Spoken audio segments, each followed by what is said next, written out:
আজকে Kamalapur rail station থেকে ঈদ যাত্রা বা ঈদ উপলক্ষে যে সমস্ত যাত্রীরা বাড়িতে পৌঁছাতে চান তাদের যাত্রাটা শুরু হয়েছে। অর্থাৎ অনলাইনে আমরা যে সমস্ত টিকিট ঈদ যাত্রা উপলক্ষে বিক্রি করেছিলাম, আজকেই প্রথম যাত্রা শুরু হয়েছে।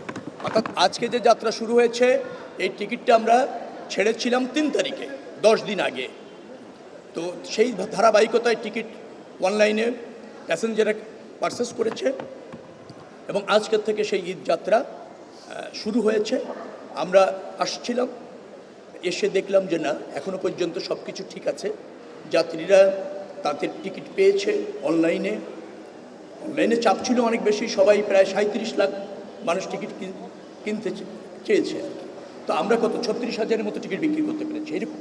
হ্যাঁ, আমাদের যে ক্যাপাসিটি আছে অত চাপ ছিল, কারো পেতে একটু দেরি হয়েছে, কাউকে হয়তো একটু ওয়েটিং থাকতে হয়েছে। কারণ একটা টিকিট আপনি বুক করার পর পেমেন্ট করতে আবার 5 থেকে 10 মিনিট 15 মিনিট পর্যন্ত সর্বোচ্চ সময় দেওয়া হয়। সেই সময় অনেকে নক করে হয়তো দেখছে যে বুক হয়ে আছে, এরকমের কিছু তো আছে।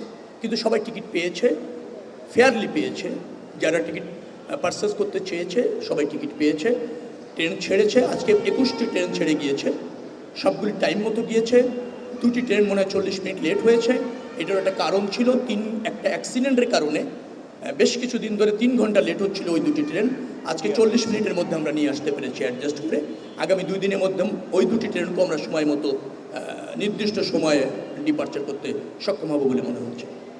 সব কিছু মিলে পরিবেশও ভালো। আমি যাত্রীদের সাথে কথা বলেছি, তারা হ্যাপি। তবে তারা একটা শঙ্কা প্রকাশ করেছে যে এই সেবাটা বা এই তৎপরতা কন্টিনিউয়াস থাকবে কিনা, এটা তাদের আশঙ্কা।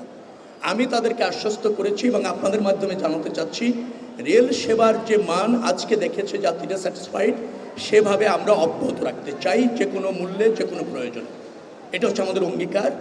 উত্তর এই সেবার মান আরও বৃদ্ধি পাবে।